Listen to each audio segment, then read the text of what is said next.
तो आपको यहाँ पर एब्डोमेन के रीजन में जो मेन सेक्शन आपका है ना, वो एंटीरियर एब्डोमिनल वॉल है। More questions in fact will develop from anterior abdominal wall. और एंटीरियर एब्डोमिनल वॉल में आपको बताया था मैंने कि we have the structure of the anterior abdominal wall, various layers, 9 layers हमने जो अरेंज किए। Then from the most superficial you see more superficial 3 layers which will constitute the scrotum also, और ख़ास तौर पे वहाँ डार्टस मसल, इस पे क्वेश्चंस आते हैं। उसका फैटी और मेम्ब्रेनस लेयर, ये एक नई चीज़ थी सुपरफिशियल फेशा में, वैसे 2 लेयर्स कहीं होते नहीं हैं, यहाँ पर हैं मेम्ब्रेनस एंड द फैटी। उस पर थोड़ा सा आपको फोकस करना होगा। And then the 3 muscles you see, rather 4 precisely asking about, these are 4 muscles rather than 3 anterolateral muscles. 3 means the 3 muscles which will constitute their aponeurosis and fuse with each other at the midline to form the linea alba. बहुत important है, question आते हैं यहाँ पर। All these 3 muscles with their aponeurosis, and when they fuse with the other 3 muscles from the other side, linea alba was created. But in the middle, you know that there was a rectangular muscle, rectus abdominis muscle, and it passed through the aponeurosis of all these 3 muscles. A sheath was created, the rectus sheath. Questions आते हैं इस पे। Then rectus abdominis, there are tendinous intersections, जिसमें मैंने आपको बताया था कि कैसे एब्डोमेन पे 6 पैक्स बनते हैं। और उसके बाद आपने when you constituted here the 3 aponeurosis, 3 muscles, and the last being, so you see the deeper to the fascia transversalis was the deeper layer, 7th layer among them. और फिर वहाँ से एक डीप इंग्वाइनल रिंग आपको दिखाई और वगैरह, और वहाँ से फिर हमने क्रिएट किया inguinal canal. It was actually something or a gap or a cleft that was created as a result of a very peculiar arrangement of these aponeurosis. तो वो खुद क्रिएट हो गई एक चीज़, वो क्रिएट करना थी, क्योंकि वहाँ से टेस्टिस पास हो गया, लेकिन इससे पहले प्रोसेस वजाइनलिस पास हुआ, that came here to the bottom of the scrotum. और उसके बाद फिर टेस्टिस आया अलॉन्ग विथ इट्स कंटेंट्स। तो वहाँ बन गया फिर उसके कुछ कंटेंट्स, और वहाँ हमने देखा कि स्पर्मेटिक कॉर्ड क्रिएट हो गया यहाँ पर, जिसने वो 3 कोटिंग्स अपने साथ लिए हैं। उसमें से एक कोटिंग तो यकीनन फेशा ट्रांसवर्सलिस की थी, क्योंकि टेस्टिस का डिसेंट हुआ था from the extra peritoneal fat. और उसके साथ आप यहाँ पर आप देखिए, जैसे आपको मैंने मैनुअल में, मेरा ख्याल है एब्डोमेन के मैनुअल तो मैंने दिया हुआ है एब्डोमेन का, इसको मैं थोड़ा सा रिफॉर्म करूँगा और शायद इस वीकेंड को या परसों में आपको भेज दूँ। यही होंगे नोट्स, तो यही होंगे, लेकिन उसके बिहाइंड आपको कुछ और प्रैक्टिस के लिए एमसीक्यूज में दूंगा, और उसमें कुछ शार्ट ऐसे भी मैं उसमें लगाऊंगा, ताकि आपको आइडिया हो जाए और इसको पूरा कर लें आप अच्छे तरीके से, और जो डिफ़िकल्टीज़ हैं सॉल्व करा लें एंटीरियर एब्डोमिनल वॉल पे। और मैं वर्क शुरू कर दूँ एब्डोमिनल कैविटी पर, जो अब चल रही है यहाँ पर। उसका नोट्स तो लिखे हुए हैं आपको, लेकिन उसकी फिर एमसीक्यूज प्रैक्टिस भी वो भी बना रहा हूँ मैं। देखिए पहले फेज़ में मैं आपको ये दे दूँ जो हमने किए हुए हैं, ताकि एमसीक्यूज उसके करें। मैंने एक्सप्लेनेशंस भी पीछे लिखी हुई हैं, ताकि आप खुद उसको करने की कोशिश करें, और जहाँ जो डिफ़िकल्टी आपको फील हो रही है वो हमसे सॉल्व करा लो। इसको अच्छे तरीके से करो, ताकि ये कोई ऐसी कोई रॉकेट साइंस नहीं है, ना कोई आपको कोई बड़ी सी चीज़ पूछ, ये आप कर लें, उसको उसके जो भी डिफ़िकल्टीज़ हैं वो सॉल्व करें। अभी आपका टेस्ट का रिज़ल्ट तो आ गया होगा मेरा ख्याल है आपका, तो टेस्ट का रिज़ल्ट इतना अच्छा नहीं है, कुछ बच्चों ने बहुत अच्छा भी किया है, नो डाउट। इसका मकसद ये है कि बिलीव करें, आप 40 स्टूडेंट बैठे हुए हैं ना, वहाँ 40 स्टूडेंट्स प्रेजेंट थे, 39 के करीब शायद, आउट ऑफ 50 स्टूडेंट्स होते हैं। आप काफ़ी उसमें कामयाब नहीं भी हो सके, लेकिन this is not the end. आप इम्प्रूव करें अपने आप को। वो जिन्होंने वो डिज़ायर्ड नंबर्स नहीं लिए हैं, पासिंग नंबर्स, वो मायूस ना हो। रास्ता है, मकसद कहने का है, उन्होंने मेहनत नहीं की होगी। बहुत सारों ने तो ज़ीरो लिया है। अब ज़ीरो का मकसद क्या होता है? ज़ीरो का मकसद ये है कि आप लोगों ने किताब खोल के ही नहीं देखी, उनका तो मैं कुछ नहीं कह सकता। कुछ बच्चों ने 40s के करीब भी लिए हैं, तो 80% मार्क्स एनाटॉमी में, ख़ास तौर पे जब एनाटॉमी पढ़ाई जा रही हो, more theoretical. Anatomy is a tommy actually, you have to cut and see the things by your own naked eyes. ये है एनाटॉमी, तब जाके समझ में आए। मुझे हैरानी है कि डायसेक्शन के बगैर जस्ट मॉडल्स पर उन्होंने 80% मार्क्स फिर भी लिए हैं। इन्होंने मेहनत की होगी, मकसद कहने को किया जा सकता है। मकसद ये 3-4 स्टूडेंट्स ने 40 के करीब हिट किया है। यहाँ 40 स्टूडेंट बैठे होते हैं, बिलीव करें मैं सिर्फ देखता हूँ कि एक स्टूडेंट बेटर परफॉर्म करे ताकि मुझे लगे कि ये आवाज़ वहाँ तक आ गई है बस। अब जिसने नहीं परफॉर्म किया उसने अपने कान बंद रखे हैं। हाँ, एक को भी आवाज़ नहीं आई है, फिर कसूर टीचर का है। एक को आवाज़ आ गई है ना, अगर वो परफॉर्म कर रहा है, इसका मकसद ये है कि टीचर का मैसेज कन्वे हो गया है। अब इतनी बड़ी तादाद ने आवाज़ क्यों नहीं सुनी है, इसकी रेमेडी, इसका इलाज कोई और हो सकता है। लेकिन ये नहीं है कि आप लाउड स्पीकर ठीक करें कि आवाज़ शायद नहीं आ रही, आवाज़ पहुंच गई है, अब कोई और मसला है और उस मसले को आप डिस्कस करें। तो पढ़ाई कोई इतना पढ़ना कोई इतना दिलचस्प काम नहीं रहा है किसी भी दौर में देखा जाए। ये इंटरेस्ट आपको डेवलप करना होगा आपको। और एनाटॉमी में बता रहा हूँ कि मेडिकल साइंसेस के अंदर एनाटॉमी जो है ना, वो किसी साइंस की, जो समझो कि मेडिकल साइंस की चाबी है एनाटॉमी, क्योंकि इसी के सारे चीज़ें इस एनाटॉमी की ही तो फिजियोलॉजी करेंगे आप। स्ट्रक्चर देखा ही नहीं होगा तो फिर फिजियोलॉजी कौन सी, तो फिर पैथोलॉजी कौन सी। तो ये टाइम है, टाइम ज़ाया न करें। 3-4 बच्चों ने अच्छा परफॉर्म किया है, कुछ मॉडरेट हैं, वो भी 8-10 हैं, और कुछ ने बहुत ही डिस्मल परफॉर्मेंस है, और कुछ ने तो शायद किताब ही खोल के नहीं देखी है। पर आपका तो रिज़ल्ट भी आ गया होगा मेरा ख्याल है फर्स्ट सेमेस्टर का। वहाँ एनाटॉमी में कितने स्टूडेंट्स? हाँ, नहीं फेल तो आया होगा ना, मार्कशीट। और क्या फेल, शानदार तरीके से कोई फेल हुआ होगा क्या? बड़े शानदार तरीके से, उसके लिए आप इंतज़ार कर रहे हैं मार्कशीट आने का। फेल हो गया है तो वो पता चल गया उसको कि 25 से कम है उसके मार्क्स। 20 पास हैं, 30 फेल हैं, ऐसे ही है ना। तो इसका मकसद है कि उन्होंने अपने आप को सेकंड सेमेस्टर में भी इम्प्रूव नहीं किया है। हमारे पास भी तकरीबन ऐसे ही है।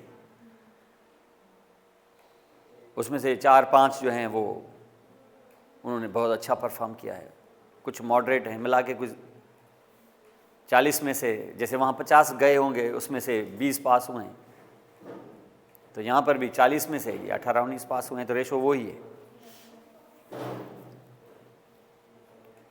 तो कहने का मकसद ये है कि ये टाइम है, इसके अंदर ये सारी चीज़ें कर लो। हम लोग ज़्यादा से ज़्यादा आपके लिए जितना फैसिलिटेट हो सकता है हम कर रहे हैं। मुझसे तो जितना बन पा रहा है मैं कर रहा हूँ। आपको ये क्लास इवन रिकॉर्ड करके भी आपको अवेलेबल करा रहा हूँ फॉर एवर, आप देखते रहें जब तक आपको समझ में नहीं आता है। नोट्स आपके पास मौजूद है, MCQs की प्रैक्टिस आपको दे रहे हैं, मॉडल्स दे रहे हैं, हर एक चीज़ है। एनाटॉमी में ये सफिशेंट है, ये कोई कॉलेज नहीं दे रहा है, ये मैं आपको बता दूँ। मैंने तकरीबन 30 के करीब बैचेस पढ़ाई हैं इन लम्स में भी। ये अब जाके हमने उनको इवन वीडियो भी प्रोवाइड की है, नोट्स भी, उनको वर्क बुक भी, एवरीथिंग। समझ लो इवन मैं तो उनको यही कहता हूँ कि तुम किताब उठा के भी नहीं देखो, कोई मसला नहीं। मैं उन किताबों को मैंने एक जगह पर रख के तुम्हें 10 किताबों का मटेरियल कंसाइज करके उसको इस तरीके से हमने फार्मूलेट करके आपको दिया है। अब आप सिर्फ ये है कि उसको समझें बस। वो टीचर खड़ा है, वो वीडियो में भी है, वो आप उससे भी ले लें। टीचर खड़ा है लाइव भी, उससे आप जाके पूछ लो, मामला तय करो, आगे बढ़ो। और अगर फिर भी कोई नहीं कर पा रहा है तो ऐसे बहुत सारे होते हैं। ऐसा नहीं है कि हम लोग तो मैसेज देने में कुछ भी नहीं है। नबियों ने भी जो मैसेज दिए हैं तो बहुत सारे लोगों ने वो एक्सेप्ट ही नहीं किया हमको। लेकिन यह है कि उन्होंने मैसेज कन्वे कर दिया है, बाद में लोगों को पता चला कि ये मैसेज सच था, ये इसको हमें फॉलो करना था। तो अगर किसी का कोई अपना फ़ायदा नहीं ढूंढेगा अगर, तो उसका आप कुछ नहीं बिगाड़ सकते। आप कितना भी अच्छा बोल लें, अगर कोई कान ही बंद करके बैठा हुआ है तो आप कुछ नहीं कर सकते। लेकिन यह है कि आते हैं, टाइम भी देते हैं, एवरीथिंग इतना स्टैक है आपका, तो बेटर यही है कि आप उसकी रेमेडी ढूंढें। नंबर अगर कम आ गए हैं तो ये टेस्ट है, कोई मसला नहीं है, इस टेस्ट के दौरान इम्प्रूव करें। आप अपने आप को थोड़ा सा अप्लाई करो, एड्रेस करो अपने आप। और मैंने बताया कि ये इंटीरियर एब्डोमिनल वॉल के ये टॉपिक सारे कर लें आप, इसकी प्रैक्टिस आपको दे रहा हूँ, एवरीथिंग यहाँ पर उसका केस स्टडी ये वो सारा करके अपनी सारी डिफ़िकल्टीज नोट कर लें। हम एक दिन दे देंगे आपको क्वेश्चन आंसर, एक सेशन रख देंगे जिसमें आपकी डिफ़िकल्टी सॉल्व हो जाए सबकी। मसले सबके एक जैसे ही होंगे, ज़ाहिर है, पार्ट सेम है। और उसके बाद हमने इंटीरियर एब्डोमिनल वॉल को इंसिशन देके इसको खोला और हम एब्डोमिनल कैविटी में आ गए, और वहाँ हमने देखा कि कुछ पेरिटोनियम का कुछ अपने कंसेप्ट लिया, कुछ आगे लेते हैं, मीजेंट्री, विसरल पेरिटोनियम, पैराइटल, एवरीथिंग। फिर पेरिटोनियल कैविटी, द फ्लूइड, जिसकी एक्सेस जो है सीक्रेशन जो फ्लूइड की accumulation in the abdominal cavity is called ascites,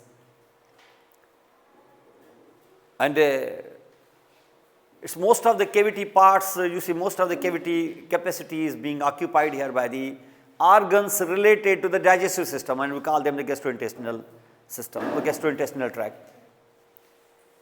उसमें हमने यहाँ पे ईसोफेगस देखा, फिर आपको दिखाया मैंने वहाँ पर स्टमक के हमने पार्ट्स किए, और ऐसे ही चलते गए हम स्टमक के साथ, और हम यहाँ पर फिर ड्यूडेनम की बात की हमने स्मॉल इंटेस्टाइन में, और ड्यूडेनम में हमने उसके वेरियस पार्ट्स आपको दिखाए। और इनके वेरियस पार्ट्स देखने के साथ साथ आपने देखा था ना यहाँ पर कि इसके वेरियस पार्ट्स और इसकी इंपॉर्टेंट रिलेशंस हमने यहाँ पे देखी कि पेंक्रियाज उसके साथ रिलेटेड है, and how the bile duct will be related to that, pancreatic duct, और सेकंड पार्ट उस पर एम्पुला, फिर पेपिला, फिर उस पर स्फिंक्टर ऑफ ओडी, जैसे यहाँ पर आप देख सकते हो, लाइक दिस आल्सो, ये दो डक्ट्स यहाँ पे ओपन हो रही हैं, ये मेजर ड्यूडेनल, लेकिन एक माइनर ड्यूडेनल पेपिला भी होता है। ये एक एक्सेसरी पेंक्रियाटिक डक्ट है, इसका कोई अब कोई खास इसका फंक्शन है नहीं, ये ख़त्म हो जाती है ज़्यादातर।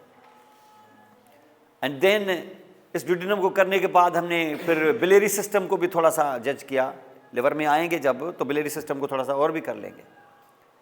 उसमें हमने देखा था कि बाइल डक्ट है, and then you have the gall bladder, then to left and right hepatic ducts, then common hepatic, then cystic, अब ये बाइल डक्ट है, कॉमन बाइल डक्ट भी कहते हैं इसको, और बिहाइंड द पेंक्रियाज ये जाके फिर मेन पेंक्रियाटिक डक्ट के साथ यूनाइट होगी, और इसके साथ कॉमन एम्पुला बनेगा, और ये एंटर हो जाएगा into the wall of the duodenum to open inside the lumen.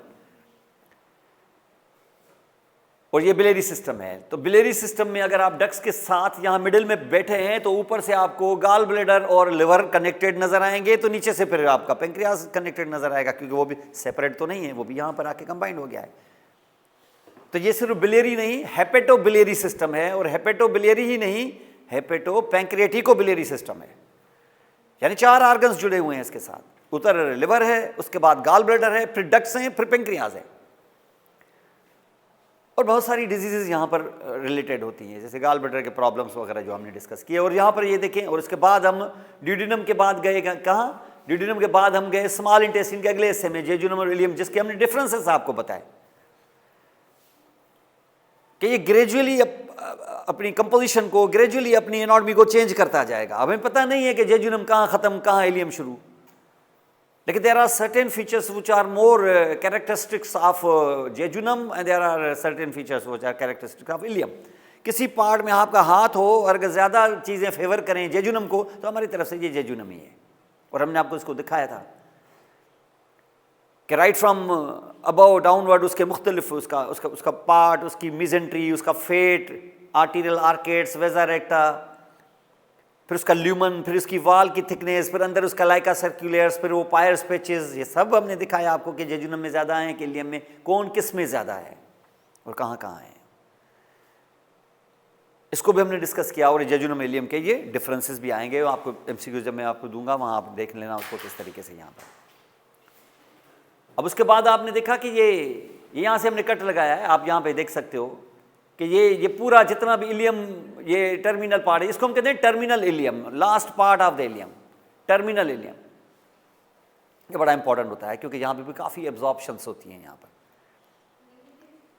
And terminal part of ileum कहाँ ओपन होगा, अब टर्मिनल इलियम है, स्मॉल इंटेस्टाइन खत्म तो लार्ज शुरू, तो ये लार्ज पार्ट, लार्ज शुरू हो, जो लार्ज स्टार्ट है यहाँ से, तो आप देखेंगे कि ये देखें स्मॉल है और लार्ज है, बाहर से ही इसकी जो अपीयरेंस है वो डिफरेंट है।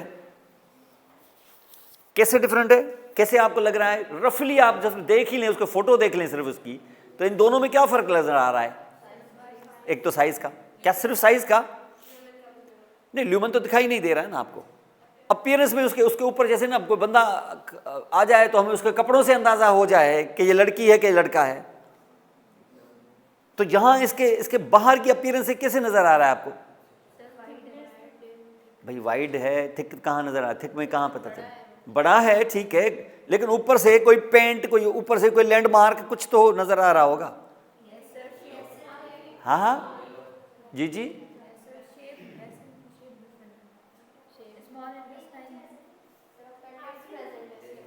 अपेंडिक्स यहाँ है, चलो यहाँ तो नहीं ना है।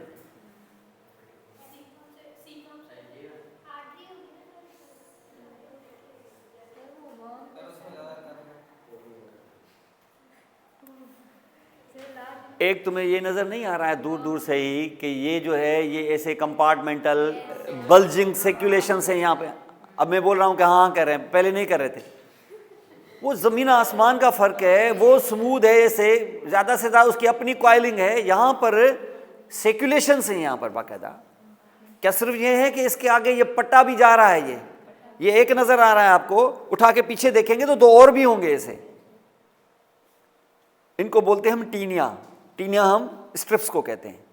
किसके टीनिया? इस लार्ज इंटेस्टिन के, इसको कोलोन कहते हैं। तो टीनिया कोला है, कोलोन के टीनिया।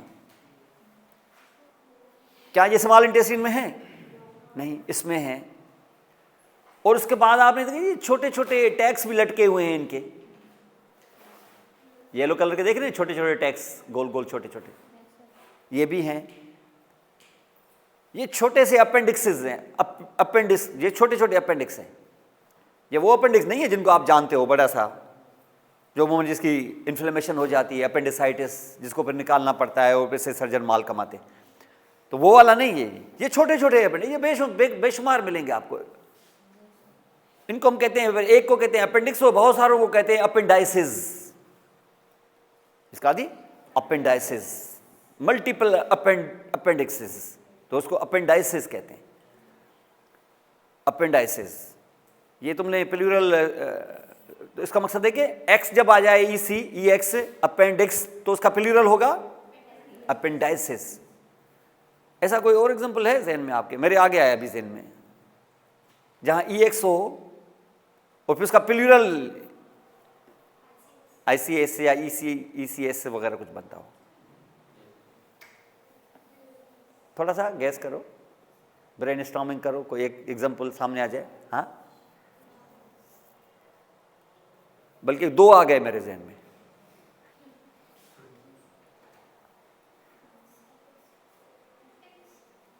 Good, apex. एक होता है अपेक्स, तो ज्यादा होते हैं तो फिर एक को भी अपेंडिक्स कहें, ज्यादा को भी अपेंडिक्स कहें। अगर एक अपेंडिक्स है तो दो को कहेंगे अपेंडाइसिस, दो से ज्यादा को, दो और दो से ज्यादा को प्लूरल उसका अपेंडाइसिस। एक होगा अपेक्स, ज्यादा होंगे अपाइसिस, तब अपेंडाइसिस। और अभी दूसरा जहन में उतर गया, नहीं अभी आ गया वापस वो इंडेक्स। इंडेक्स सिंगुलर, उसका प्लूरल होगा इंडाइसिस। अब ऐसे याद कर लेना, जैसे अभी अपेंडिक्स था, अपेंडिक्स, एपेक्स, आखिर मैंने पेक्स, डेक्स, तो इस तरीके से अगर करेंगे तो अंदाजा हो जाए। देखो इसको हम कहते हैं, तो इनको कहते हैं अपेंडाइसिस। तो अपेंडाइसिस, तो तीन मेजर तो फीचर्स आपको दूर से ही नजर आ गए उनके, ऊपर से कपड़े। अब अंदर से जाके ल्यूमन वीमन तो बाद में देखेंगे काट के, तब देखते हैं। वो यकीनन लार्ज होगा, तभी तो लार्ज इंटेस्टाइन नाम है इसका। तो तीन चीजें क्या नजर आई? एक तो ये सर्कुलेशंस, दूसरा उसके ऊपर जो ये टीनिया चढ़े हुए हैं, और तीसरा वो जो छोटे छोटे अपेंडाइसिस हैं। ये तीन बेसिक फीचर्स आपसे पूछे जाएंगे कि बाबा लार्ज और स्मॉल इंटेस्टाइन में जैसे खोलोगे तो दूर से कैसे पहचान पाओगे, सीधा सीधा। और होंगे भी साथ में फिक्स इस तरीके से, ज्यादा मोबाइल भी नहीं होंगे। मिजेंट्रिया इनको कुछ को नहीं भी होती है। अब ये यहां पे लार्ज, लेकिन ये जब लार्ज इंटेस्टाइन शुरू होगा, तो ये मैं बात कर रहा था कोलोन की, लेकिन लार्ज इंटेस्टाइन की शुरुआत इससे होगी, पीछे को ल्यूमन नहीं होगा, ये ब्लाइंड पाउच होगा यहां पर। इसका नाम है सीकम। अब सब जितनी भी आप देखें, जितने आर्गन्स होते हैं ना, उनके आपने देखा होगा, जितने आप आर्गन्स देखते हो उमूमन उसका आपने जनरली एक व्यू देखा होगा कि उसकी नॉमेनक्लेचर आप देखें ना, अगर तो कोई अगर आर्गन है तो उसकी इन्फ्लेमेशन में उसके पीछे ITIS लगा देते हैं, ज्यादातर तो ऐसे ही होता है, लेकिन हर दफा भी ऐसे नहीं होता।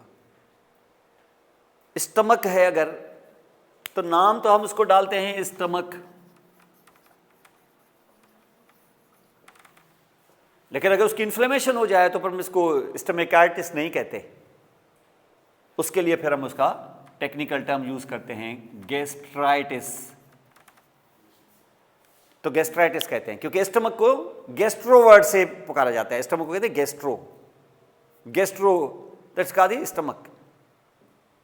फिर अगर उस पर यहां कोई तुम प्रोसीजर करते हो ना, उसका ऑपरेशन वगैरह काट के इसे फेंक देते हो, तो फिर उसको हम कहते हैं गैस्ट्रेक्टमी।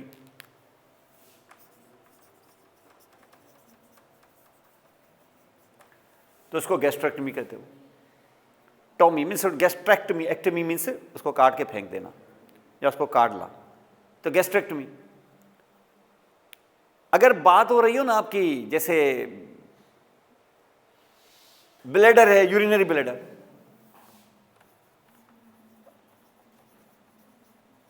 इसकी अगर इन्फ्लेमेशन होगी ना तो पर हम उसको वहां पर कहेंगे सिस्टाइटिस,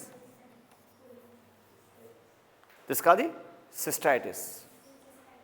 अगर वहां पर कोई स्टोन हो, अगर ब्लैडर में स्टोन, जैसे किडनी स्टोन होते हैं, जैसे ब्लैडर में स्टोन होते हैं, तो फिर जब ब्लैडर में स्टोन हो तो हम उसको सिस्टिक स्टोन नहीं कहते, फिर उसी पर जहां उस जगह पर फिर नाम पड़ जाता है उसका वजाइकल, इसका वजाइकल स्टोन या कैलकुलस, कैलकुलस, इसका वजाइकल कैलकुलस। और अगर आप उसको काट दें तो हम उसको नाम दे देंगे फिर सिस्टेक्टमी। अगर बात कर रहे हैं ना आप यूरिनरी ब्लैडर के बाद यूट्रस की, तो इसकी इन्फ्लेमेशन को फिर आप यूट्राइटिस नहीं कहेंगे, उसको वहां पर हम कहेंगे मीट्रियाइटिस।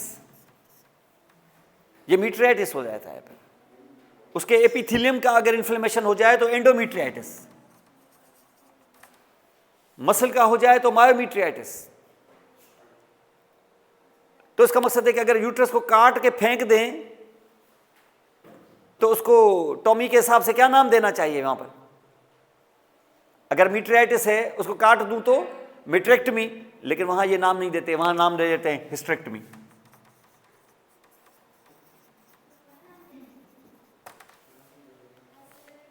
प्रोसीजर के लिए नाम अलग। अब क्यों का मुझे, मैंने बनाया है क्या कि क्यों आप मुझसे पूछते हैं? नहीं, कोई लॉजिक नहीं है, लैंग्वेज में कोई लॉजिक नहीं है। लॉजिक होती होगी लेकिन आप लैंग्वेज के पीछे जाएंगे तो फिर आप लैंग्वेज ही पढ़ते रहें, फिर तो लॉजिक वॉजिक नहीं है। आप गैस्ट्रो को क्यों भाई सीधा सीधा स्टमक बोलते हो, तो स्टमकाइटिस ITIS लगा देते हो ना, फिर लॉजिक है, फिर गैस्ट्रो क्यों?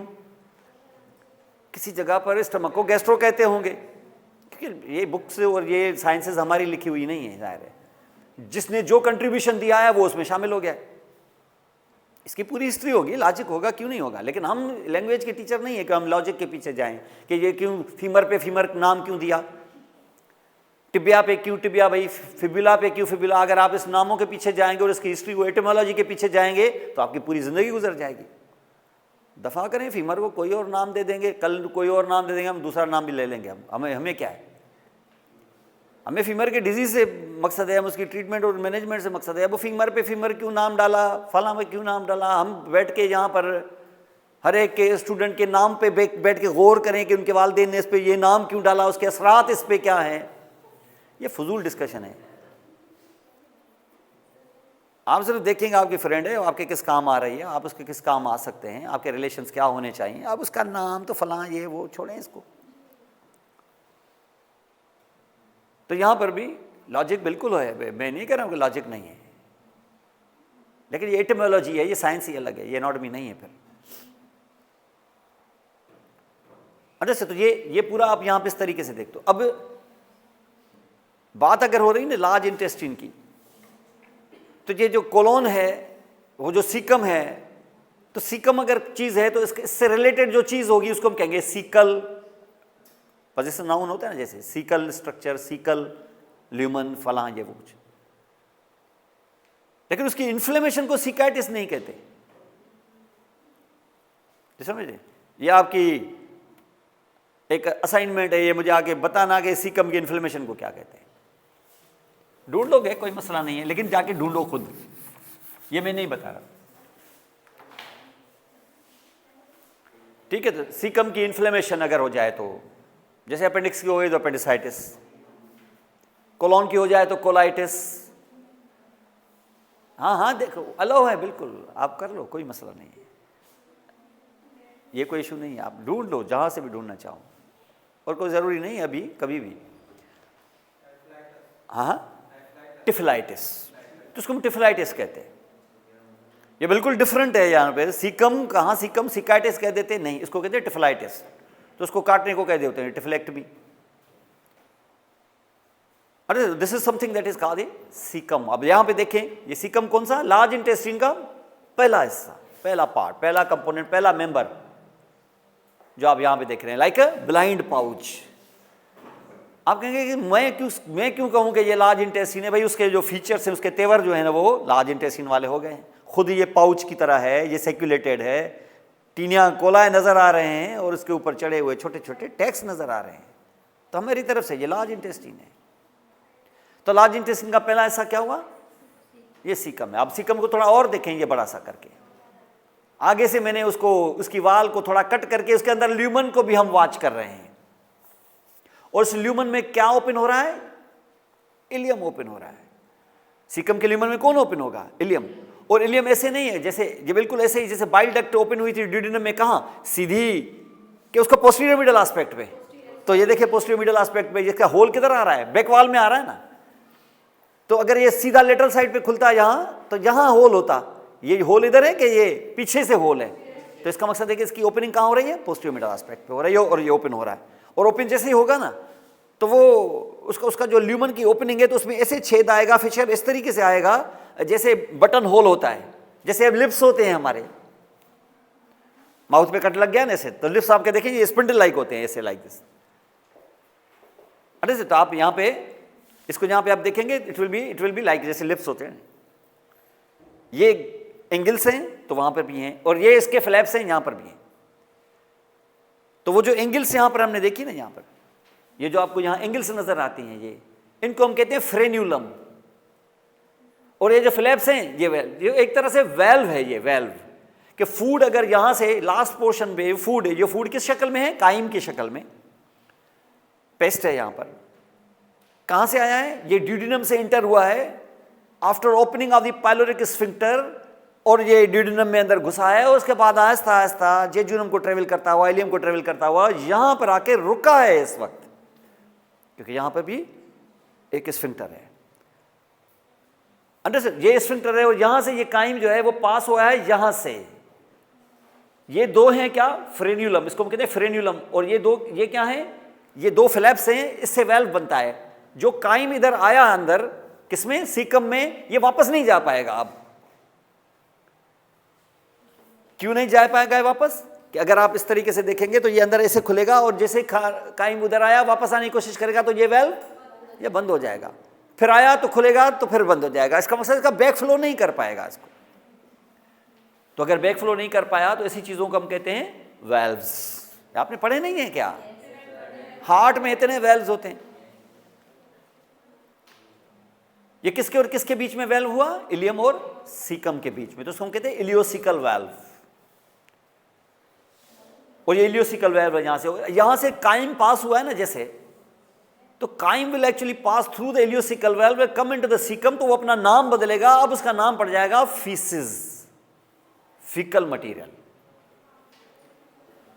आपने देखा था ना, वो बाहर से जो आपने निवाला खाया था पीसेस, और अंदर से वो बोलस हो गया था, और बोलस के बाद ये फूड जो है वो स्टमक में काइम बन गया था, और ये काइम के नाम से चल रहा है। और जैसे ही इसने छलांग लगाई है इलियोसिकल वेल्व से, बेटा बात नहीं करो, इलियोसिकल वेल्व से इसने जैसे ही अंदर पास हुआ है, उसका नाम बदल गया है क्या, फीसिस। अब इसको फीसिस कहते हैं।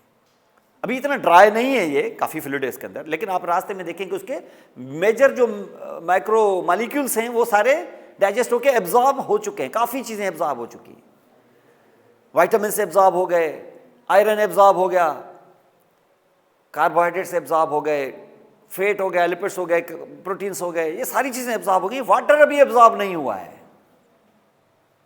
और ये वाटर एब्जॉर्ब होगा कहाँ? लार्ज इंटेस्टाइन में।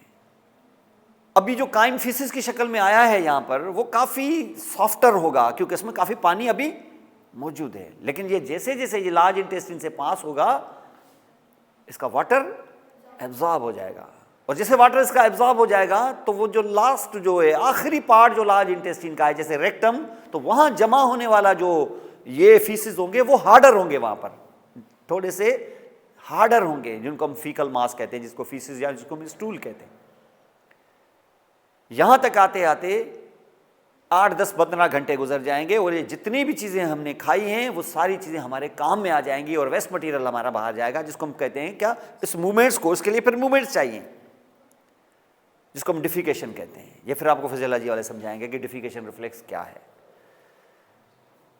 तो passage of the stool outside here जो वेस्ट मटेरियल, तो जहां पर हमने देखा कि ये है हमारा वो ब्लाइंड पाउच जिसको हम सीकम कहते हैं। अब देखिए सीकम को आप यहां पे देखेंगे, सीकम इतना डाउन है कि ये इलियक फोसा पे रखा हुआ है, यहां ये इलियक फोसा पे, वो जहां इलियकस मसल आपने देखा था ये उसके ऊपर लेटा हुआ है, वो इसका गदा बना रहा है इलियकस मसल, ये उसके ऊपर लेटा हुआ बड़े मजे से, और इसके ऊपर से चढ़ी हुई होगी इसकी चादर जिसका नाम होगा इलियकस फेशा, फेशा इलियका, ये वही थी जो फीमोरल शीथ बना रही थी।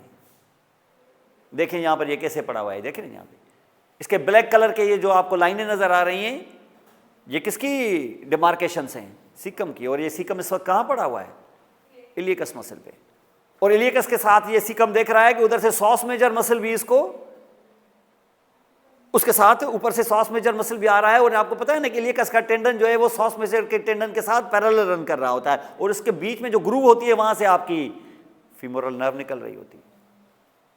तो caecum will be sleeping on the iliacus, the psoas over the groove, and from the groove will come out your femoral nerve also. तो उसमें भी लाया कर रहा है, ये देख रहे हैं यहां से,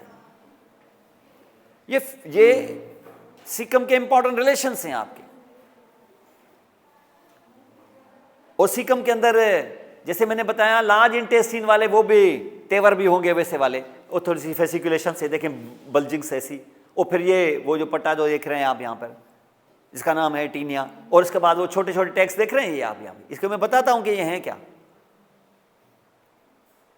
तो ये सारी चीजें सीकम में, तो मेरी तरफ से ये लार्ज इंटेस्टाइन ही है, और इसमें से इसने रिसीव कर लिया है किसको? इलियम को, और ये काइम रिसीव करके उसका नाम उसने फीसिस डाल दिया है। लेकिन मैंने जब देखा कि इस इलियोसिकल वेल्व में इससे नीचे एक और भी सुराख है इसको, जब मैं उस सुराख के अंदर अपनी फिंगर डालता हूं तो वो फिंगर मेरी पूरी अंदर चली जाती है और वो वहां पर स्टॉप हो जाती है, तो वो फिर ब्लाइंड है। ये ब्लाइंड एक ट्यूब है छोटा सा, इसका नाम अपेंडिक्स है। तो ये सुराख क्या है? अपेंडिकुलर ओरिफिस है, ये अपेंडिकुलर सुराख है, और अपेंडिकुलर सुराख में अंदर डालेंगे, पेंसिल डाल दें, यहां तक चले जाएंगे, 6 इंच तक होगा ये भी पोस्टीरियर मीडियल ही जाएगा। ये इसमें ओपन हो रहा है, ये इससे मोर प्रॉक्सिमल होगा, ये तकरीबन 1-1.25 इंच तकरीबन इससे नीचे होता है, 1-1.5 इंच। और इसमें तो मजे की बात है कोई वेल्व भी नहीं होता। तो ये जो अंदर अंदर अंदर आएगा, ये जो फीसेस आएंगे यहां पर, इसमें भी घुस जाएंगे, और अगर इसमें घुस गए तो ये आगे निकल नहीं पाएंगे। माना किसी ट्यूब में आप अंदर कोई चीज डाल दें, वो आगे से न जा पाए कहीं, तो वो अंदर फंस जाएगी, तो वो काइम फंस जाता है, फीसेस फंस जाते हैं वहां पर। और जहां फीसेस फंसेंगे और आगे से रास्ता ही नहीं मिलेगा, तो इन फीसेस में तो बहुत सारे बैक्टीरिया होते हैं। आप समझ सकते हैं कि जो एक इंडिविजुअल दिन के अंदर जितने वो स्टूल पास करता है, तो स्टूल की जो वेट होती है उसका 1/3 सिर्फ बैक्टीरिया होते हैं। 1/3 of the total stool that has been passed by an individual, 1/3 of the weight of the stool is comprised of just the bacteria. इससे अंदाजा लगा सकते हैं आप, 1 ग्राम में कहते हैं 1 अरब बैक्टीरिया होते हैं। दुनिया की पॉपुलेशन से भी 100 गुना ज्यादा बैक्टीरिया एक बंदे के स्टूल में होते हैं एक दिन में। तो इस किस्म का स्टूल अगर यहां फंस जाए तो क्या हशर करेगा वो जाके, इसका पैसेज आगे बढ़ जाए और वहां रुके, वहां से गुजरना कोई मसला नहीं है, तूफान गुजर जाए तो चलो ठीक है, बर्दाश्त किया जा सकता है। वो तूफान रुक जाए और बरसों तक चले तो वो तो मलिया मेट कर देगा। तो ये हम अंदाजा लगाएं, ये कायम अंदर चला गया और उधर से ब्लॉक हो गया, वो रहेगा उधर वो। तो इसका मकसद ये कि कितना वहां वो इन्फेक्शन के चांसेस। तो आपको पता है ना कि ये एक रूल है, एक लॉ है कि वेयर देयर इज स्टेसिस, जहां रुकना होगा वहां इन्फेक्शन होगी। पानी का बहना जो है ना वही, अब पानी कैसा भी गंदा हो ना, अगर बहता रहे तो मसला नहीं करेगा। ऐसे बहते हुए गंदे पानी को लोग पी भी लेते हैं, जो देखें ना देहातों में बेचारे। लेकिन वही रुका हुआ पानी जो है ना वो बड़ा खतरनाक होता है, क्योंकि कंसंट्रेटेड उधर इन्फेक्शन जहां पर हो।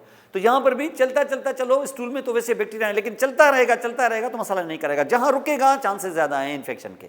आपको दिखाया था ना, क्या ये जो काइम है वो कहां रुकता ज्यादा है? टर्मिनल इलियम पे रुकता है ज्यादा, क्योंकि वहां क्या है, वहां स्फिंक्टर है। और जब रुकेगा तो प्रॉब्लम होंगे, और प्रॉब्लम होंगे तो अल्लाह ताला वो उस प्रॉब्लम को डील करने के लिए आपको डिफेंस मैकेनिज्म दे देगा। वो दिखाया था ना हमने, पायर्स पेचेस की तादाद सबसे ज्यादा कहां होती है? टर्मिनल इलियम में। वो पायर्स पेचेस क्या होते हैं? लिम्फोइड फोलिकल्स या लिम्फोसाइट्स होते हैं, जो डिफेंस है।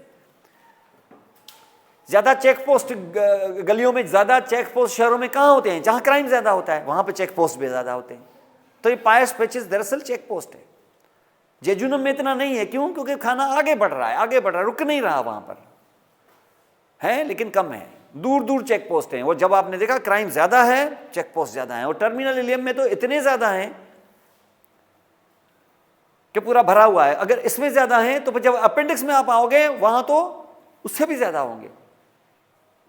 इलियम में ये तो आसरा है कि रुका हुआ है, निकल जाएगा। यहां तो ये आसरा भी नहीं है। ये देखें, ब्लाइंड है, बिल्कुल खत्म है, वहां पर गली बंद है, आगे से कोई जा ही नहीं सकता। और काइम इधर फंसा हुआ है, तो फीसिस वहां फंसे हुए हैं, फीकल मास वहां फंसा हुआ है, और इन्फेक्शन के बड़े चांसेस हैं वहां पर। इसलिए नेचर ने वहां पर लिम्फाइड कलेक्शन इतनी दी हुई हैं कि हम कभी अपेंडिक्स को एक लिम्फाइड आर्गन समझ लेते हैं, और ये लिम्फाइड आर्गन जो है, इतने लिम्फोसाइट्स वहां पर हैं, और ये लिम्फोसाइट्स आपके बॉडी के डिफेंस के लिए नहीं, उसके अपने डिफेंस के लिए। उसके बावजूद अपेंडिक्स की इन्फेक्शन हो जाती है, अपेंडिसाइटिस फिर भी हो जाती है। लेकिन ये नहीं है कि सबको हो जाए, कुछ कुछ को हो जाती हैं। अब क्यों होती है इसका कोई लॉजिक नहीं है, किसी को कभी भी हो सकती। फिर बैठ के नहीं सोचेंगे ये क्यों हुई और ये किस वजह से हुई है, इसको ज़रा डिस्कस करें। चलो पहले जाओ और पहले इसका इलाज कराओ, क्योंकि ये फट भी सकता है, और फट गया तो इमरजेंसी है। तो डॉक्टर ऐसे लॉजिक में नहीं पड़ता कि इस पेशेंट में क्यों, ये क्या एज है इसकी, ऐसे तो होते नहीं है, ये होता नहीं है, ये हो गया है। अब इसको पकड़ो और उसको जाके सीधा करो जाके इसको, क्योंकि अगर देर हो गई इसमें तो ये रप्चर हो जाता है, और रप्चर हो जाए तो फीसिस बाहर आ जाते हैं, और बाहर आ जाएंगे तो पूरे एब्डोमिनल कैविटी में फैल जाएंगे। फ्लूइड तो है ना वैसे ही, और फिर आपका कोई आर्गन सलामत नहीं है। फिर जैसे ना एक बम होता है, जब तक फटा नहीं है तब तक चलो बम है, फिर डरते रहते हैं, जब फट गया तो फिर सारे लोग आ जाएंगे अजाब में। तो ये सभी अजाब में आ जाते हैं। यहाँ पर ये इस तरीके से बैठा हुआ है। अब ये जो पूरा आप देखेंगे ये अपेंडिक्स यहाँ पर है, इस पे आते हैं हम। मैं थोड़ा सा ये बताना चाह रहा हूँ कि ये जो सीकम है, सीकम के बाद जैसे सीकम का नेक्स्ट पार्ट आएगा ऊपर, जैसे सीकम खत्म हुआ, कहाँ खत्म होगा? At the level of iliac crest खत्म होगा। ये देखें यहाँ से, ये क्या आ गई है, ये क्या है? Iliac crest. At the level of iliac crest ये सीकम खत्म। आप कहेंगे सीकम तो खत्म, क्या शुरू हो गया? सीकम जैसी ही चीज शुरू हो गई। अब ये ब्लाइंड नहीं है, ये कोलोन है। ये कोलोन है, फूड असेंड कर रहा है तो तुम्हारी वजह से, ये असेंडिंग कोलोन बोल देते हैं हम इसको, क्योंकि कोलोन जारी है, इसका नाम है असेंडिंग कोलोन। सीकम जैसी प्रॉपर्टीज हैं इसके अंदर, वही सर्कुलेशन, वही पट्टा जो हमने टीना, और वही छोटे छोटे टैग्स। अब थोड़ा सा रुकते हैं, ये सर्कुलेशंस क्यों हैं, ये स्ट्रिप्स क्यों हैं, और ये अपेंडाइसिस हैं क्या दरअसल, इनको थोड़ा सा देखना होगा। आप देखें यहां से कि ये हैं क्या। कोई मसला है, कोई प्रॉब्लम है? नहीं, मुझे तो लग रहा है कि है। अब यहां पर आप देखें कि इंटेस्टीन जब आपने देखा था, जीआईटी को अगर आप पूरा सा देखें ना, ऊपर से लेके नीचे तक, अगर जीआईटी को आप यहाँ पे देखें तो उसकी जो वाल्स होती हैं, जीआईटी की वाल्स कैसे थी, अब ये देखिए, ये जीआईटी का कोई हिस्सा भी देख रहे हैं, ये ट्यूब है आप जीआईटी का, इंटेस्टीन है, स्टमक है, जो भी है, ये इसका ल्यूमन है। आप इसको, ये टुकड़ा इधर से हमने काट के लास्ट टाइम आपको दिखाया था, इसको बाहर ले आए।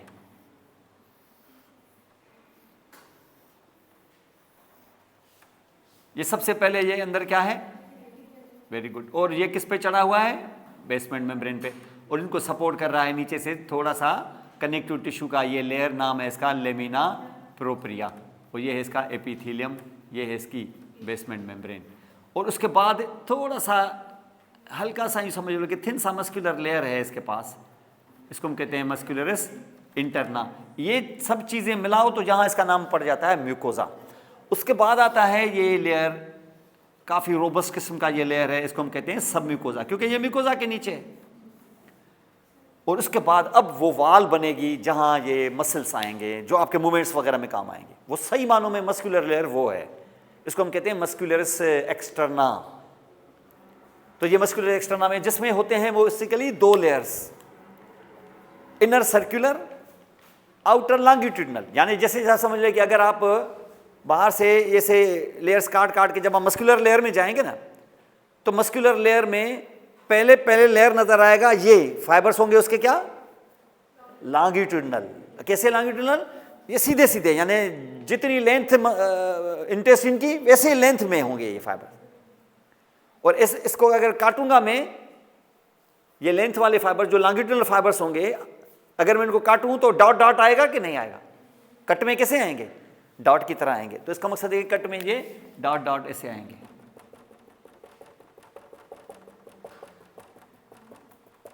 पूरे में कैसे आएंगे, लॉन्गिट्यूडिनल।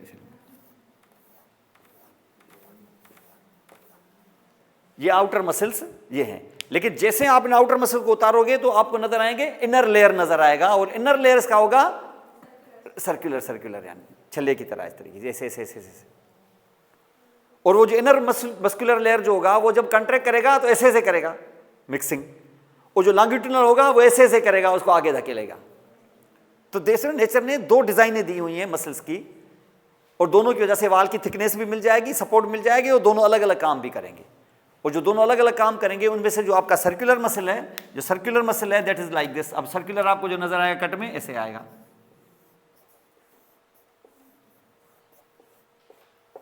यानी ये कहां होगा, ये अंदर। अब मैं इसके अंदर दिखा रहा हूं, चलें यहां पहले वो दिखाते हैं आपको, क्योंकि अंदर से वो है। तो ये आएगा कैसा, ऐसे। और वो दूसरा वाला जो था आउटर लॉन्गिट्यूडिनल, और जो मैं लॉन्गिट्यूडिनल लगाऊंगा तो सर्कुलर छुप जाएगा कि नहीं, ठीक है। तो ये से ये मैं कुछ दिखा रहा हूं, लेकिन ये बिल्कुल कंटिन्यूस होगा और आपका सर्कुलर नजर नहीं आएगा। तो ये स्मॉल इंटेस्टाइन, स्टमक वगैरह वगैरह की हकीकतें ऐसी होती हैं। लेकिन जैसे हम लार्ज इंटेस्टाइन में आते हैं, यहां मामला थोड़ा बदल रहा है। बदल कैसे रहा है कि ये जो लॉन्गिट्यूडिनल मसल्स हैं ना आपके, समझ लो कि ये लॉन्गिट्यूडिनल के जो लंबे लंबे धागे हैं ये 3000 हैं, होंगे तो लाखों में, लेकिन आप समझ लें कि ये 3000 हैं। अब देखें फर्क स्मॉल और लार्ज इंटेस्टाइन का। ये जो पूरे सर्किल में कितने फाइबर्स मैंने लगाए, 3000। अब ये फाइबर्स 3000 जो फाइबर्स हैं, क्या एक जगह कोई कलेक्शन बना के बैठे हैं कि स्प्रेड हैं थ्रू आउट, ऐसे जैसे उसके इनर सर्कुलर मसल मुझे नजर नहीं आए। लेकिन लार्ज इंटेस्टाइन में क्या होता है कि ये जितने भी फाइबर्स हैं ना 3000, ये अपना हजार का एक पैकेट बना लेते हैं, गैदर हो जाते हैं ऐसे एक जगह पर। अब देखिए मैं आगे से इनको मैं 1000 का पैकेट ऐसे करके बना रहा हूं। कैसे, ये सेंटर में मैंने ये पैकेट बनाया इसका, ये कितने फाइबर एक साथ मिला रहा हूं, 1000 फॉर एग्जांपल।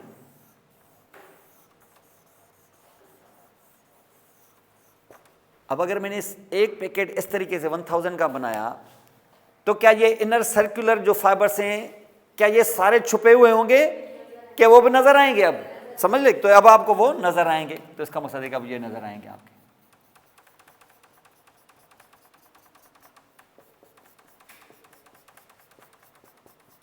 तो ये पट्टा किस चीज का है? लॉन्गिट्यूडनल फाइबर्स का एक बेल्ट बना है 1000 का।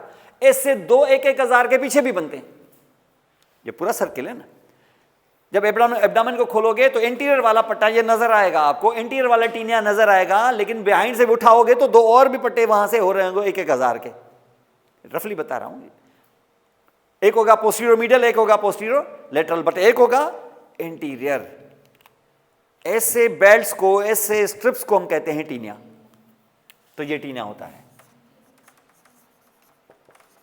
और ये होगा किसमें? स्मॉल में नहीं, लार्ज में।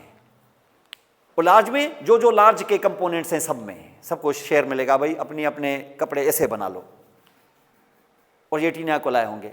तो सबसे पहला जो कैरेक्टरिस्टिक फीचर लार्ज इंटेस्टिन का, जो स्मॉल इंटेस्टिन उसको जुदा करेगा अपीयरेंस में, वो टीनिया कोलाई होगा, जो दरअसल है क्या? Collection of the longitudinal muscle fibres of your muscular layer of your intestine. पहला स्ट्राइकिंग फीचर ये होगा। और ये देखें आप, यहां पर हर जगह आपको नजर आएगा। अब आपको नजर आएगा सिर्फ इंटीरियर वाला, उठाएंगे तो पोस्टीरियर भी आ जाएगा। ये देख रहे हैं, ये हर जगह आपको देखिए। तो क्या वो सीकम में नजर नहीं आएगा? क्या आएगा, जाहिर है, समझ गए। तो ये सारे इस तरीके से यहां पर मौजूद मिलते हैं आपको टीनिया कोलाई, नंबर 1। दूसरी चीज, टीनिया कोलाई के बाद जो दूसरी जो इंपॉर्टेंट चीज है वो आप यहां पे देखें कि ये टीनिया कोलाई, अगर मैं कोलोन का एक हिस्सा काट के यहां ले आऊं और ये हो फॉर एग्जांपल 2 फीट का, तो टीनिया कोलाई की जो साइज है, लेंथ है जो इसकी, वो भी कितनी होगी? 2 फीट। ये टीनिया कोलाई जो ना, ये 2 फीट के नहीं है, ये करते हैं कॉन्ट्रैक्ट, टोन होता है इनमें।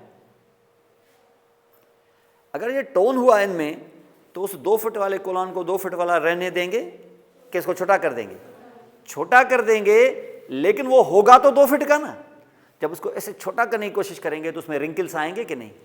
क्रीजेस आएंगे उसमें, तो उसकी साइज थोड़ी सी कम हो जाएगी, और क्रीजेस आएंगी तो वो क्या? बल्जिंग की तरह बन जाएगा। जैसे मैं इसको अगर इस तरीके से करूं ना, तो ये कुछ ऐसा डेवलप हो जाएगा, इसकी शक्ल कुछ ऐसी हो जाएगी, लाइक दिस। ये ऐसे था, इसको मैं जब श्रिंक करूंगा ना, तो ये ऐसे हो जाएगा।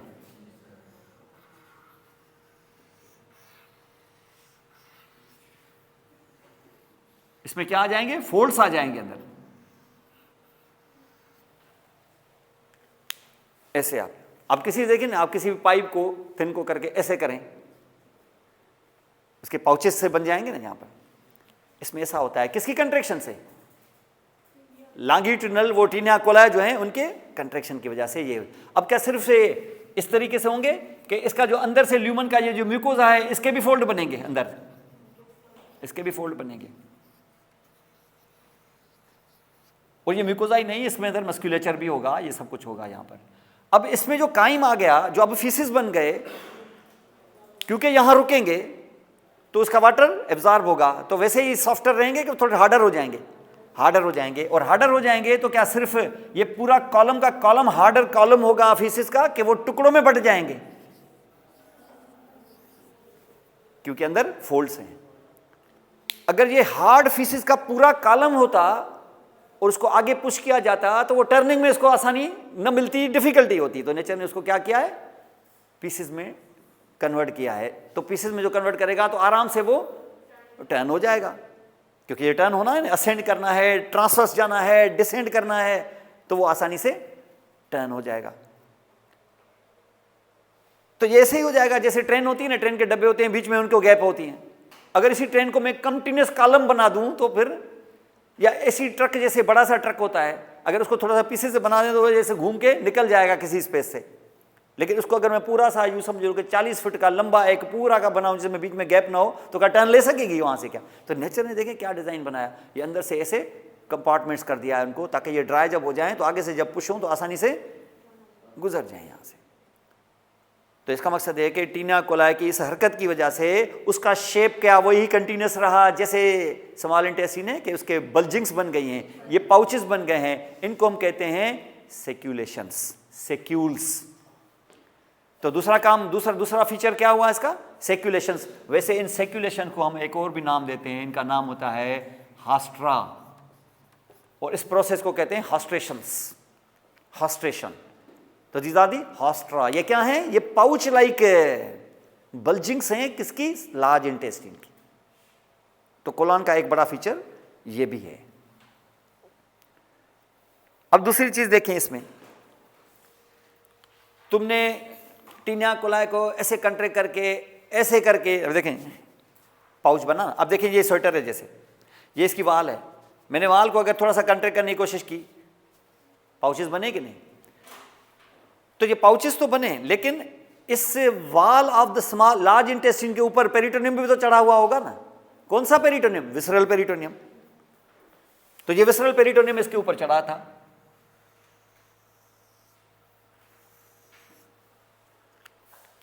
यहां आ गया बात समझ में।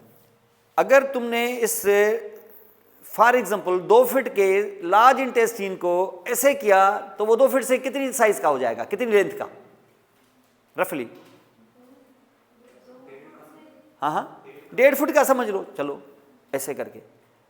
क्या 1.5 फुट, ऐसे ही 1.5 फुट के पाउचेस होके उसकी लेंथ कम हो जाएगी, लेंथ कम हो जाए, लेकिन उसके ऊपर जो कपड़ा चढ़ा हुआ है पेरिटोनियम का, उसका क्या हाल होगा। वो पहले कितने को कवर कर रहा था, और अब तो ये आधा फुट का कपड़ा बच गया ना आपका। उस आधा फुट के कपड़े को बचाने के लिए आप क्या करें, काट के फेंक तो नहीं देंगे। तो नेचर में क्या होगा, ये नेचर में ये होगा कि ये छोटे होने की वजह से ये थोड़ा सा ऐसे बाहर आ जाएगा।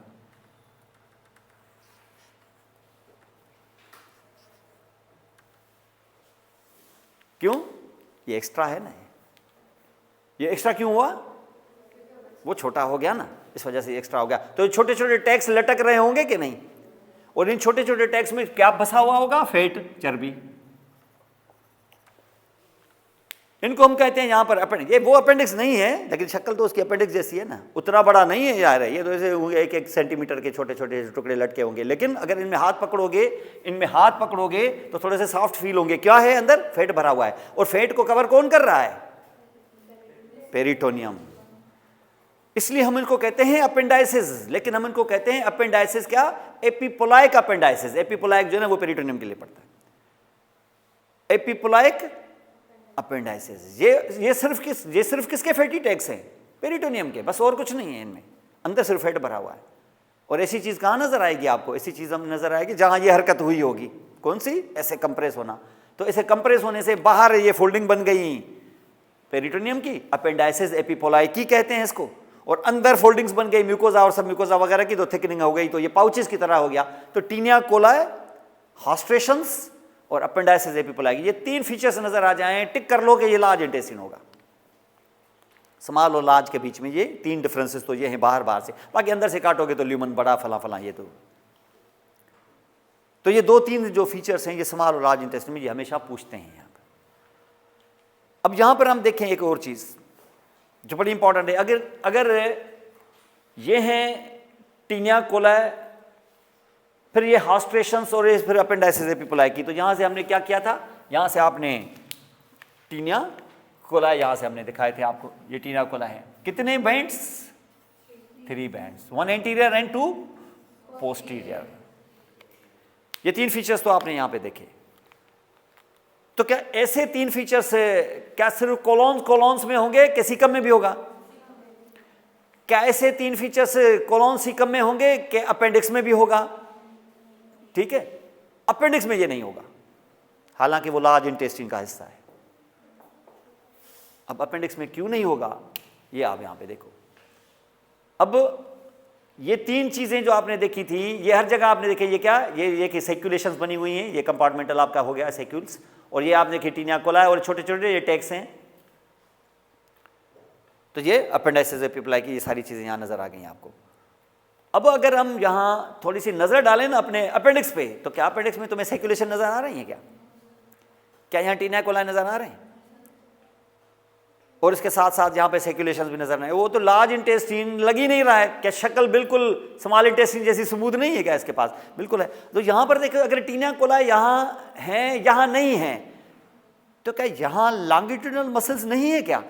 होंगी यकीनन, वो तो हर जगह होती है। तो फिर यहाँ क्यों नहीं है वो बैंड्स की शक्ल में? आप खुद देखें, ये जो अपेंडिक्स है, क्या इसका ल्यूमन लार्ज इंटेस्टिन जितना है? क्या स्मॉल जितना है? उतना भी नहीं है। हाँ, उससे भी छोटा है, बल्कि बहुत ही छोटा नजर आ रहा है आपको यहाँ पे। ये टर्मिनल इलियम जो सबसे छोटा है, ये उससे भी छोटा है, ये 10 गुना छोटा है उससे भी। ये तो ऐसे वर्म की तरह, तभी तो उसको कहते हैं वर्मीफॉर्म अपेंडिक्स। ऐसे जैसे आपका वो उर्दू में कहते हैं ना, सिंधी में बोलते हैं उसको, वर्म को क्या बोलते हैं? कीड़ा भी बोलते हैं, लेकिन कीड़ा तो एक आम सा वर्ड है, वो इंसेक्ट के लिए होता है। सिंधी वाले सिंधी जो हैं वो, चलो उर्दू वालों का भी ऐसा ही बड़ा कर रखे। हाँ, क्या चीज़? सुपेरी कहाँ बोलते हैं? सुपेरी को कीड़ा, सुपेरी खतरनाक होती है, मुझे इतना डर लगता है, वो पता नहीं। 100 पैर होते हैं, सेंटीपेड, वो 100 पैर होते हैं, वो अलग चीज़ है, वो वर्म नहीं है वो। ये वर्म वैसे कहते ही हैं, जैसे स्टूल में कीड़े पास होते हैं ना, इसको बोलते हैं वर्म्स। हाँ हाँ हाँ हाँ, रेंगने वाले, हर रेंगने वाली चीज़ को कीड़ा नहीं कहते।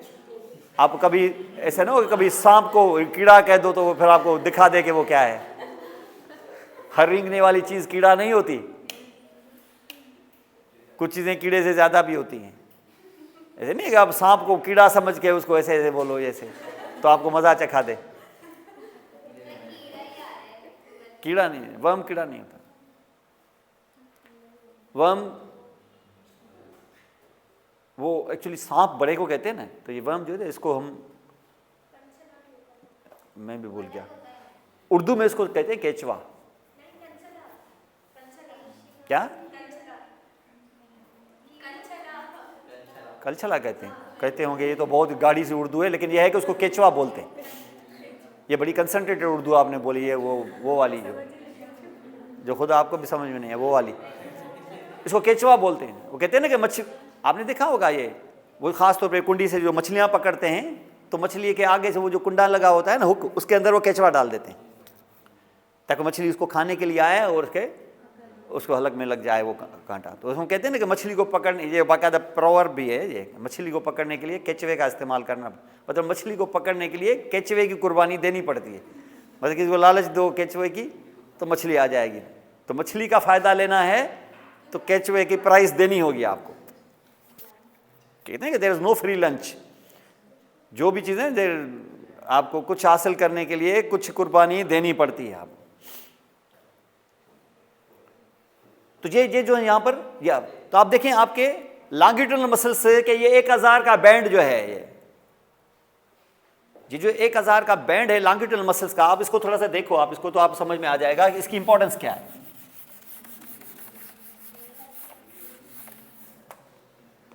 जब ये स्मॉल इंटेस्टिन, ये जो लार्ज इंटेस्टिन का जो 1000 का जो ये बैंड है, ये जो यहां आएगा, तो ये क्या सिर्फ सीकम के लिए है कि अपेंडिक्स के लिए भी है? सेम होगा ना। तो सेम होगा तो ये 1000 का बैंड किस पे आएगा? अपेंडिक्स पे। यहां तो जगह थी कि ये कंसंट्रेटेड होके ऐसे बैंड बन गया, यहां पर भी कंसंट्रेटेड है, बैंड बन गया है। और जब ये बैंड यहां आएगा तो क्या उसको जगह है कि इतनी जगह नहीं है वहां पर, तो ऐसे लग जाएगा। और ऐसे पीछे से 2 बैंड आएंगे तो वो भी ऐसे लग जाएंगे। तो क्या वो बैंड की तरह नजर आएंगे कि कंटिन्यूस होंगे? वो क्यों कंटिन्यूस होंगे? क्योंकि जगह नहीं है। आप अगर इतने बड़े को यहां से काटेंगे ऐसे, तो ये पीछे ये आपको 2 और आगे ऐसे नजर आएंगे ना कॉलोन में। लेकिन अगर ये छोटा सा ये ऐसा होंगे 3, लेकिन क्या 3 एक दूसरे से जुदा जुदा होंगे कि कंटिन्यूस होंगे? तो यहां पर टीनिया कोलाई नाम की कोई चीज होगी ही नहीं, और वहां पर हास्ट्रेशंस भी नहीं होंगी। समझ गए ना? हास्ट्रेशंस होंगी और ना ही ऐसा कंट्रैक्शन वाला मामला होगा, तो वो अपेंडाइसिस एपिपोलाई की भी नहीं होंगे। यानी ये लार्ज इंटेस्टिन से बिल्कुल मुख्तलिफ शेप का होता है, लेकिन होता लार्ज इंटेस्टिन का हिस्सा है, क्योंकि अटका किसके साथ? सीकम के साथ। तो पहला कंपोनेंट है, लेकिन इसमें यहां पर टीनिया कोला नहीं होते। अब क्या करते हैं कि ये जो अपेंडिक्स है ना आपका, ये जो इसका ये फ्री एंड है, टिप। किसी बंदे में ये टिप डाउन भी हो सकती है, जो इवन पेल्विस तक चली जाती है, पेल्विक पोजीशन। किसमें ये टर्न करके बिहाइंड द सीकम भी चला जाता है, रेट्रोसिकल। किसमें ये बिहाइंड न गए तो सीकम से पैरेलल पड़ा हुआ होता है, पैरासिकल। किसी में ये इलियम के साथ पड़ा हुआ होता है, पैराइलियल वगैरह वगैरह। ये पोजीशन है इसकी, ये नॉटी पोजीशन है, कहीं भी हो सकता है, ये सेल फिंगर जहां भी हो जाए। सीकम के पीछे ये पोजीशन बड़ी कॉमन है, ये 60% से ज्यादा लोगों में यहां होता है, लेकिन 30% में ये पेल्विक पोजीशन भी होती है। तो टिप कहां पे भी हो सकता है। और खुदा ना खास्ता अगर किसी को इन्फेक्शन हो गई और इसकी सर्जरी की जा रही है, और जैसे आप बाहर निकाल के इसकी सर्जरी करेंगे और जैसे कट लगा के इसको खोलेंगे और सर्जरी करेंगे इसकी, तो आप ढूंढेंगे ना इसको, इसका क्या फिक्स होगा, टिप के बेस, वो तो हर सब में कॉमन होगा। और जब आप इसे खोलेंगे तो तुम्हारे लिए बेस ढूंढना आसान है कि टिप ढूंढना आसान है?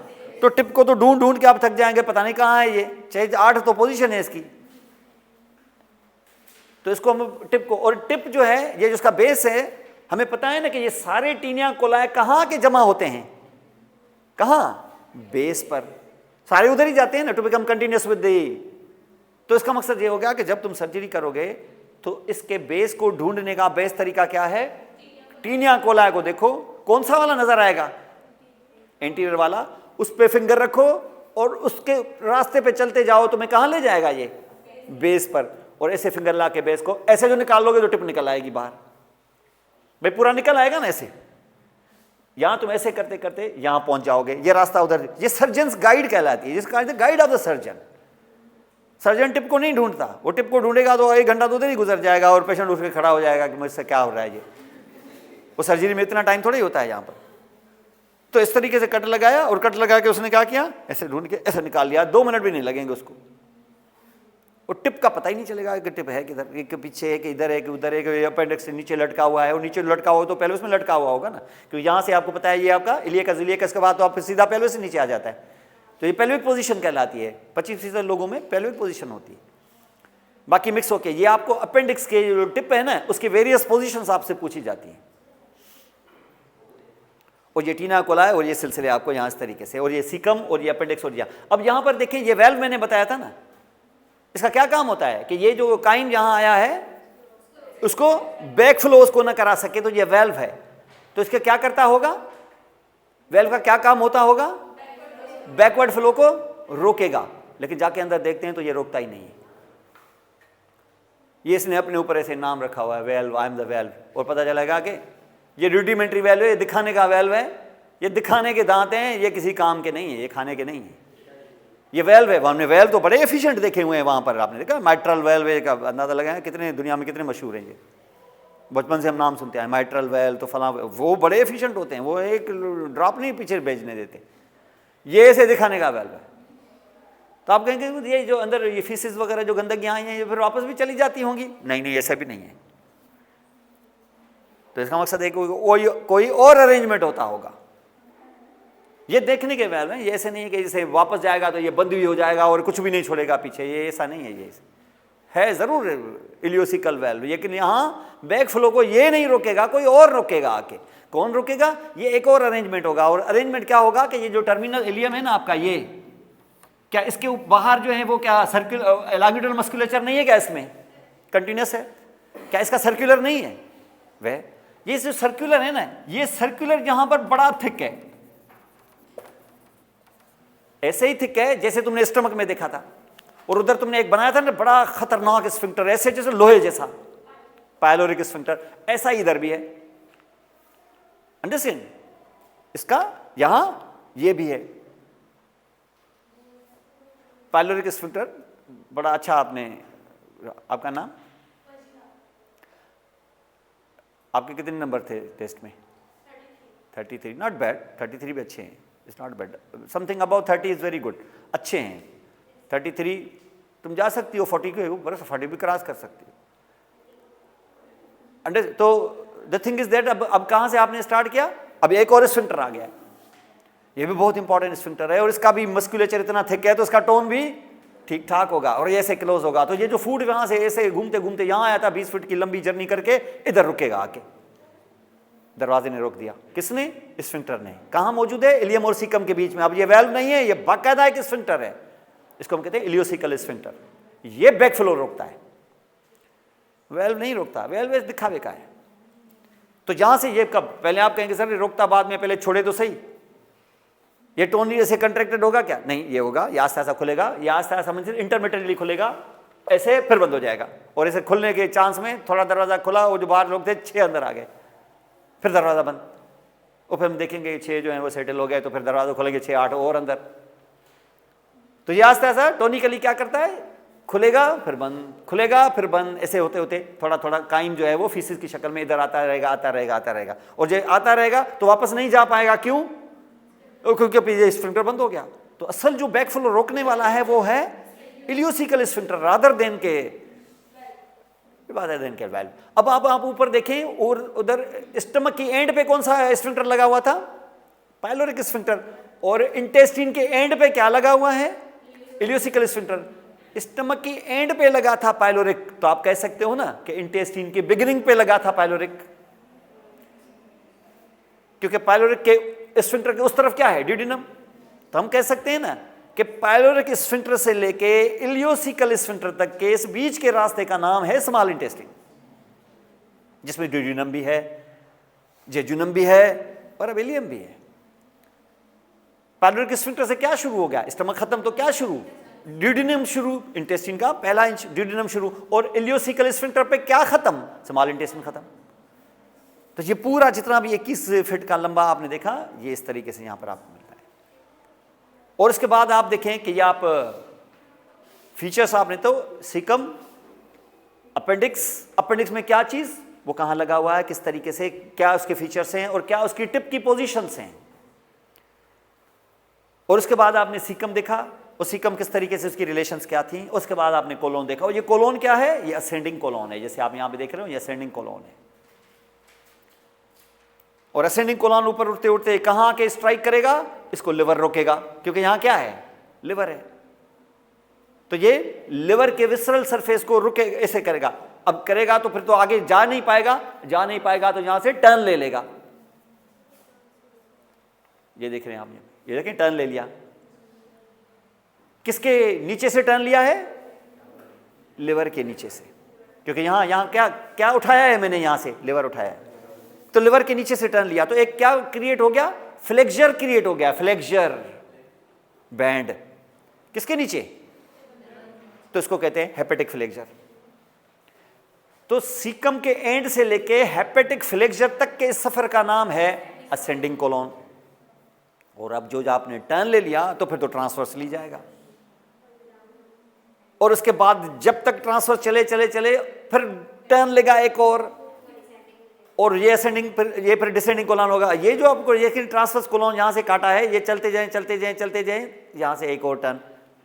और ये जब जाता है ना, जब आपका ट्रांसवर्स कोलोन, अरे ये जैसे आप ट्रांसवर्स कोलोन जाएगा तो ये ऐसे ट्रांसफर नहीं जाता है, अपवर्ड जाता है ऐसे, क्योंकि उसको भी टर्न लेना है तो किसी विसरा के नीचे, और विसरा यहां है, वो है स्प्लीन। बताई थी ना यहाँ पे स्प्लीन। उर्दू में क्या बोलते हैं स्प्लीन को? तिली, और सिंधी में तिरी। ये स्प्लीन बड़ा इंपॉर्टेंट है, आपको बताया गया है कि यहाँ पर स्प्लीन होगी, और स्प्लीन पे आके ट्रांसवर्स कोलोन स्ट्राइक करेगा तो टर्न ले लेगा फिर अंडर व्हाट? Under spleen. तो हम इसको कहते हैं स्प्लीनिक फ्लेक्सर। और ये स्प्लीनिक फ्लेक्सर के बाद जो अब आया तो वो डिसेंडिंग कोलोन। कब तक डिसेंडिंग कोलोन? जब तक चलता रहेगा जब तक पेल्विस ना आ जाए। तो क्या डिसेंडिंग कोलोन से कोलोन खत्म? नहीं, अंदर जब पेल्विस में अंदर घुसेगा तो उसका नाम पेल्विक कोलोन। और पेल्विक कोलोन की शक्ल एस लाइक होती है, तो उसको हम सिग्माइड कोलोन भी कहते हैं। ये चल के पेल्विस में दिखाएंगे। और उसके बाद जब कोलोन खत्म हो गया तो फिर वहां रेक्टम आ जाएगा।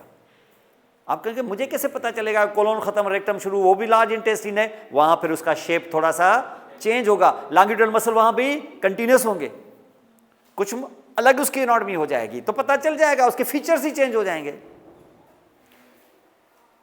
तो वो रेक्टम कहलाएगा। और उसके बाद वो कैनालिक्यूलर, क्योंकि उसको बाहर खुलना है तो फिर हो जाएगा केनाल, उसको हम कहेंगे एनल केनाल। और उसके एंड पे सुराख होगा, उसको कहेंगे एनस, जहां से फीसेस पास हो जाएंगे।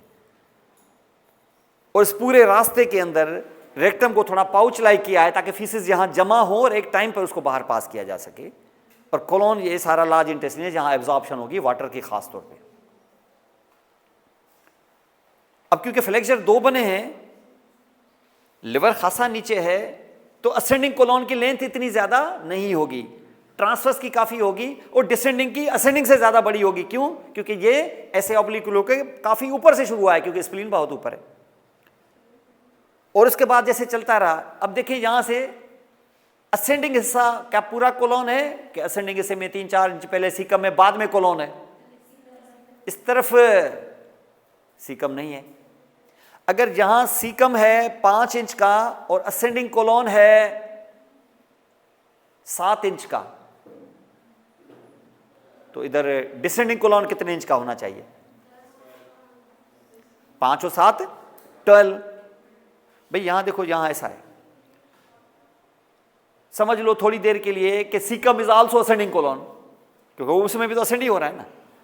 यहां सीकम की जगह पर क्या मौजूद होना चाहिए? डिसेंडिंग कोलोन की कंटिन्यूएशन। अगर असेंडिंग आपका सीकम है 5 इंच का, असेंडिंग कोलोन है 7 का, तो ये 12 हो गए, और ये 12 का ही होना चाहिए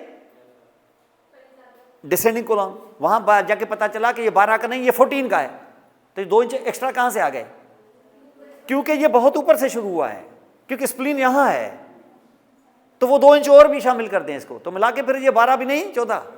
यहां असेंडिंग कोलोन टोटल कितना? 7, और यहां डिसेंडिंग कोलोन कितना? 14, equal to, because it is more longer, start from spleen, और स्प्लीन हायर है, और फिर उसमें सीकम की भी लेंथ ऐड कर देंगे आप, क्योंकि यहां सीकम होता नहीं है, तो फिर ये मिला के फिर आपको मिलता है क्या?